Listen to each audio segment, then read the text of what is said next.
2700 mètres à parcourir, 18 concurrents au départ, les meilleurs chevaux du monde. C'est le prix d'Amérique au Podo qui se dispute ce dimanche après-midi sur l'hippodrome de Vincennes. Derrière moi, le poteau d'arrivée, et on espère à Canal Turf de tout cœur que Bold Eagle sera le premier à le passer en tête dans le prix d'Amérique au Podo, course qu'il avait remporté l'an passé en signant le meilleur record de l'épreuve, une 11,4 de réduction kilométrique. C'est à ce jour le record de la course. Bold Eagle, c'est assez étonnant, tout le monde aimerait qu'il soit battu. Moi, je ne vois pas qui va pouvoir le battre lorsque je vois la liste des partants, 18 au départ. Je ne suis pas sûr qu'un Lionel, qui l'a pourtant battu dans le Grand Prix de Paris 2016, soit à même de pouvoir le devancer, même déférer des 4 pieds. Je ne suis pas sûr du tout que Propulsion ait la qualité requise, en même temps que la forme, pour pouvoir remporter un prix d'Amérique cette année. Propulsion n'a pas couru depuis le prix de Bretagne, c'était le 20 novembre. J'ai jamais vu un cheval qui n'avait pas couru depuis 9 semaines disputer l'arrivée du prix d'Amérique. Vous allez me dire, il suffit d'une fois, peut-être pas pour la première place. Et je ne suis pas sûr non plus que Timoko, même si Richard Westerink l'annonce dans une condition physique étincelante, telle peut-être qu'il n'a jamais été, puisse prendre sa revanche sur Bold Eagle, qui l'avait devancé il y a juste 12 mois dans ce prix d'Amérique. Quand je vous ai parlé de Lionel, de Propulsion, de Timoko et bien évidemment de celui qui va l'emporter, vous pouvez le jouer gagnant, de Bold Eagle, je vous ai donné les 4 bases du quintet.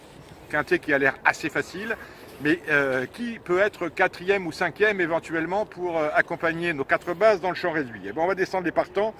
Trisor Chronos, c'est le concurrent qui s'est, la concurrente qui s'est qualifiée en remportant le Critérium Continental. Pour moi, ça va être un peu juste, elle n'a que 5 ans, on va la revoir. Briac d'Arc, c'est vrai, a fait un truc dans le dernier prix de Belgique qu'il a remporté avec la manière.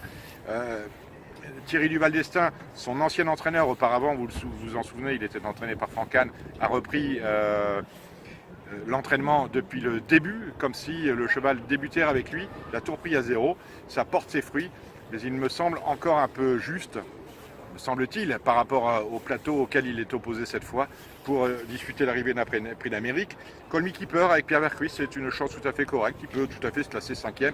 Bélina Josselin, c'est l'X de la course, c'est le numéro 5, entraîné et drivé par Jean-Michel Bazir. Jean-Michel Bazir qui n'était pas très satisfait de sa jument lors de sa dernière course. Booster Winner, c'est un 5e possible de l'aveu même de Sébastien Garato.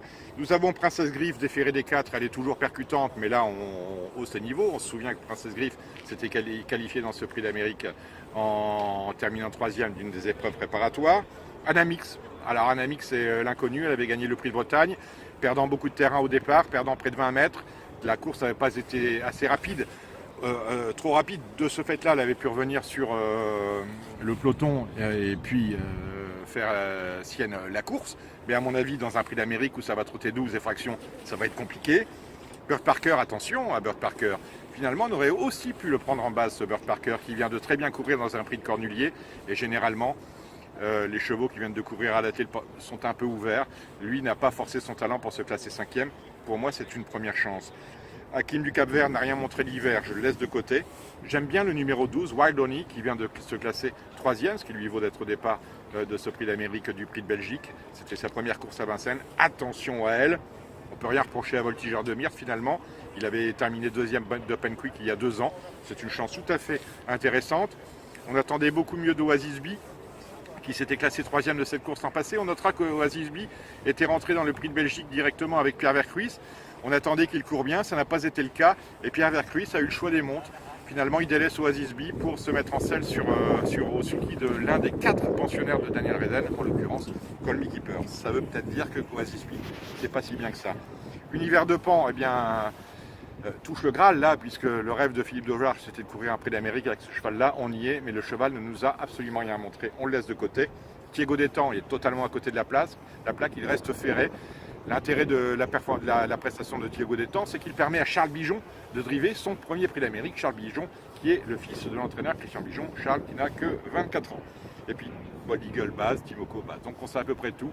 Mais, je vous le répète, 4 bases, Bold Eagle, Timoko, Lionel et Propulsion. Alors, qui deuxième, Timoko, Lionel, Propulsion, on fait ce que vous voulez, mais en tout cas, on vous le dit, Bold Eagle va gagner.